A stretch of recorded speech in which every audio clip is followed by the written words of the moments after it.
it's one side carries out an act against its own side, but then blames the others on a pretense to try and stimulate some form of overreaction or excuse to react themselves in a different way. It's deception, and therefore it's been used in land warfare. It's quite difficult to do in the air, and it's been used as naval deception. False flag's got an interesting history. It goes right back to the good old pirate times, whenever pirate ships used to put up the flag of a friendly country to try and attract another ship closer to it before they then attacked it to steal all of the goods that it was carrying. And that's essentially what happens whenever people are accused of false flag operations today.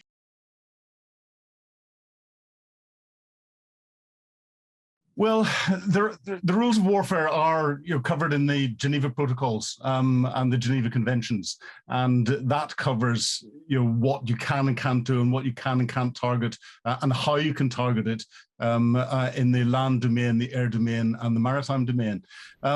False flag operations, again, the sorts of things that we're seeing being discussed about Russia at the moment, where they're potentially targeting civilian populations, where they're discussing accusing the other side of genocide. Those fall out with the legal parameters that are sitting there, and therefore we're seeing more and more where it's used as an excuse in modern warfare that it is falling outside what those parameters would be. Again, the Geneva Conventions, everything click in whenever war is properly declared.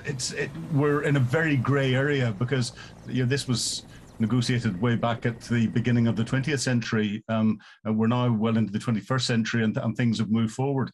And false flag then gets into the cyber arena, and there are no laws in the cyber world.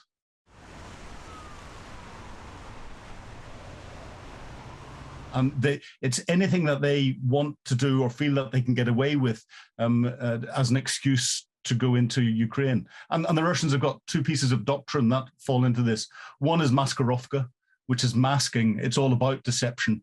And the other is what's called Varanya. And Varanya is where the Russians will do something, they'll then make a public statement denying it and doing something else, knowing that the rest of the world doesn't believe it. And we saw that whenever the Salisbury poisonings happened, and Colonels Chepiga and Mishkin went on to that infamous RT interview where they described how they were just there to see the lovely tower in or spire in Salisbury.